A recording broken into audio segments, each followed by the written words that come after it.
yang ku cinta, Indonesia yang merdeka, merdeka, hidup Indonesia Raya. Terima kasih kami sampaikan. Hadirin pembangunan. Ada potong-potong tak apa ya? Kedua kalinya, salawat dan salam semoga tetap tercurah limpahkan kepada sang haribaan dunia, Nabi besar Muhammad Sallallahu Alaihi Wasallam, yang senantiasa kita harapkan syafaat dan ridhonya. Saya, Gasroh Giardania Rasid, selaku pembawa acara pada pagi hari ini, akan membacakan rentetan acara yang akan berlangsung. Acara yang pertama, pembukaan. Acara yang kedua, menyanyikan lagu Indonesia Raya. Acara yang ketiga, sambutan. Acara yang keempat, sosialisasi permohonan pendaftaran hak atas tanah dan pajak bumi dan pembangunan. Dan acara yang terakhir, penutup atau doa. Memasuki acara yang pertama, yakni pembukaan. Marilah kita buka acara pada pagi hari ini dengan pembacaan Uqul Furqan, yang mana fadilahnya kita haturkan kepada motivator dunia, Nabi besar Muhammad Sallallahu Alaihi Wasallam, dengan harapan semoga acara ini berlangsung secara hikmat dan sesuai yang diharapkan. Biridillah wa bi syafaati Rasulillah wa bi barakatil Fatihah.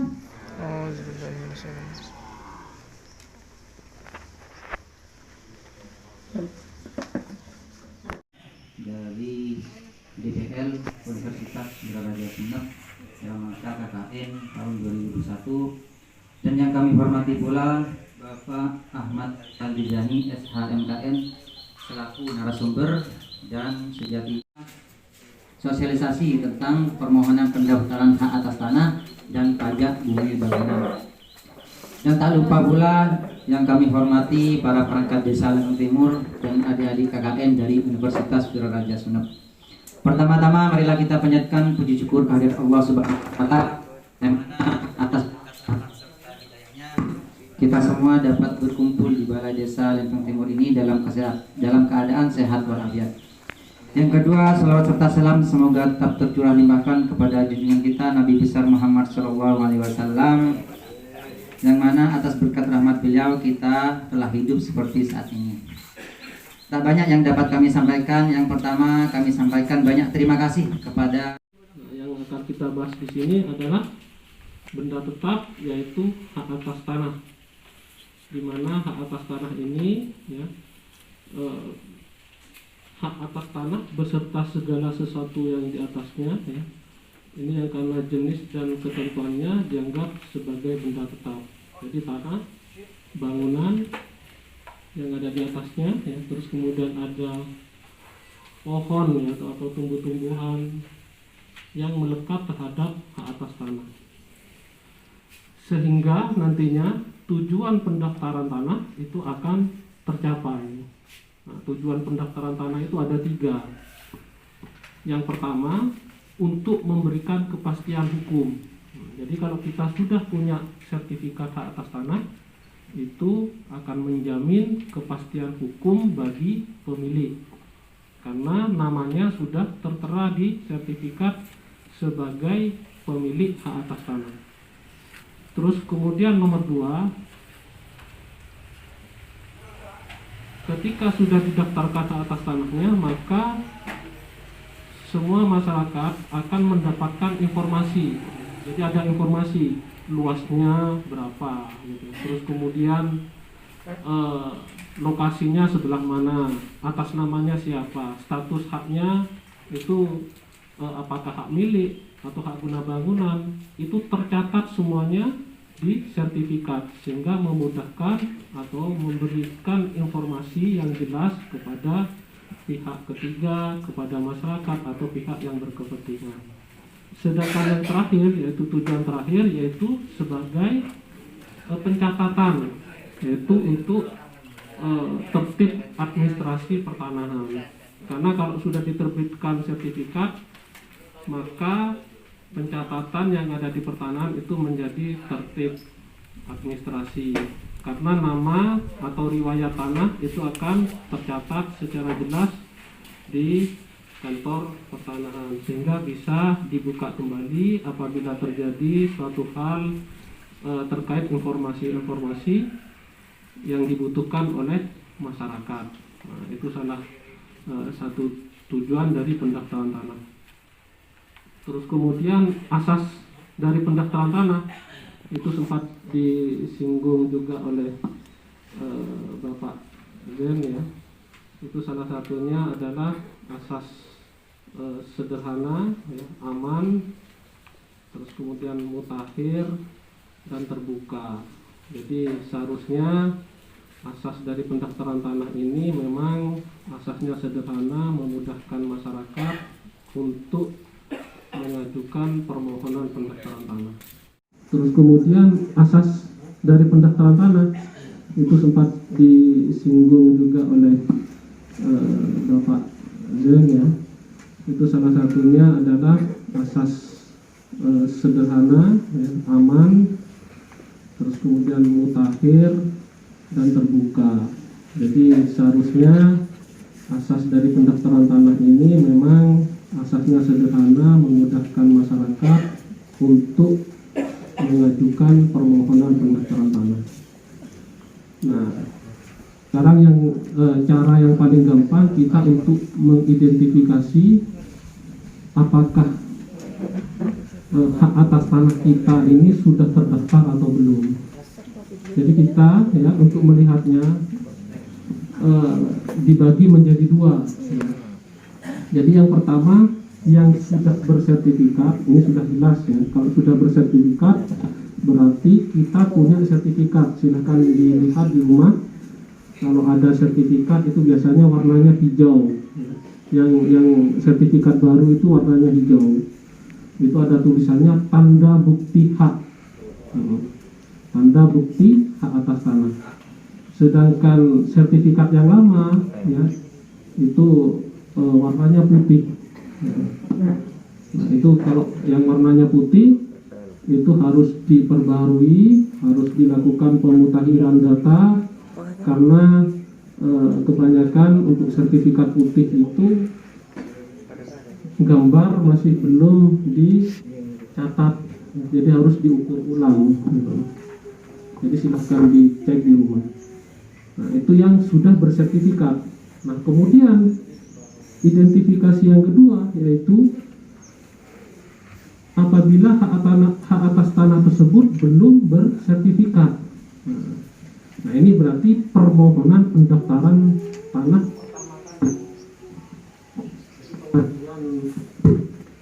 hak atas tanah pertama kali.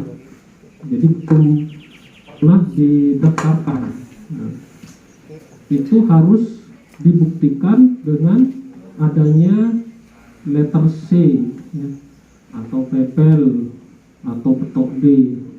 Nah, silahkan koordinasi dengan pihak desa ya, atau pihak balai desa untuk mencari informasi mengenai letter C, karena pada prinsipnya UUPA di sini ya, Undang-Undang Pokok Agraria itu dasarnya mengadopsi dari hukum adat. Berarti di sini kembali lagi ke kepala desa untuk memberikan data-data atau informasi hak atas tanah yang belum diterbitkan sertifikat. Karena nanti di letter C itu ada data-data seperti ya, nomor persil, ya, kelas, terus yang luas. Jadi informasi tersebut bisa ditemukan di letter C. Terus kemudian selain dari letter C juga ada pernyataan-pernyataan mengenai riwayat tanah dari mulai atas nama si A, si B, terus kemudian terakhir sebagai pemilik atau yang menguasai terakhir si D. Ini harus ada riwayat tanahnya. Kemudian salah satu yang harus dilihat juga, ini sesuai dengan tema ini sebenarnya, pajak bumi dan bangunan. Nah, pajak bumi dan bangunan ini sebagai salah satu syarat ya, agar hak atas tanah itu bisa didaftarkan. Pajak bumi dan bangunan ini sebenarnya kalau kita lihat ya dalam bentuk surat tagihan pajak atau lebih dikenal sebagai SPPT. Nah, mungkin ini sangat akrab bagi aparat desa yang SPPT. SPPT ini tagihannya tiap tahun. Kepanjangan dari surat pemberitahuan pajak terutang untuk pajak bumi dan bangunan. Jadi kita memiliki hak atas tanah dan bangunan. Sebagai bukti kita sudah memiliki hak atas tanah, maka kita punya kewajiban untuk membayar pajak dalam bentuk pembayaran SPPT. Nah, itu sebagai salah satu syarat. Terus kemudian setelah dialihkan, nah, peralihan hak atas tanah ini tergantung dari perbuatan hukum ya, untuk mengalihkan hak atas tanah. Ini banyak sebabnya. Yang pertama itu ada peralihan hak atas tanah karena jual beli. Berarti ada peralihan hak atas tanah itu karena disebabkan adanya jual beli. Merubah nama dari si A kepada si B itu pasti ada dasarnya, harus ada perbuatan hukumnya.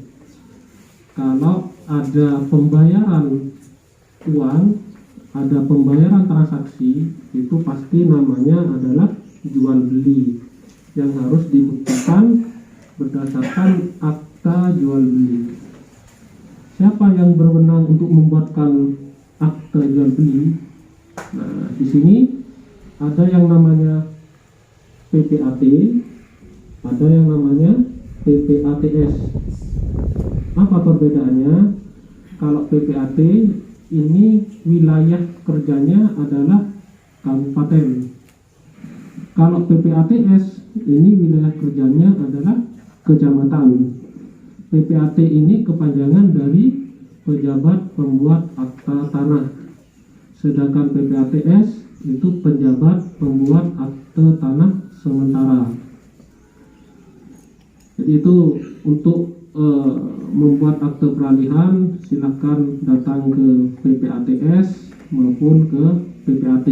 على سيدنا محمد بيد من لم يصلي عليه وصل على سيدنا محمد كما تحب أن يصلى عليه وصل على سيدنا محمد كما أمرتنا بالصلاة والسلام عليه وصل على سيدنا بقي بالصلاة عليه اللهم زينا بالإيمان واشرح صدورنا بالإسلام والبس قلوبنا لباس التقوى واجعلنا من وقنا عذاب النار اللهم إنا نسألك التقى والعفاف اللهم إنا نسخطنا الطيبة اللهم سنا الكرمور واجعلنا الداب الآخر اللهم لا تسمنا نعمة بها علينا يا الله اللهم ادنا في كلامنا بقول لا إله إلا الله محمد رسول الله اللهم اجعلنا وذرتنا وأولادنا وأبنائنا وتلاميذنا من عبادك الصالحين من عبادك الشاكرين من عبادك الصابرين من عبادنا الناجين في الدنيا والآخرة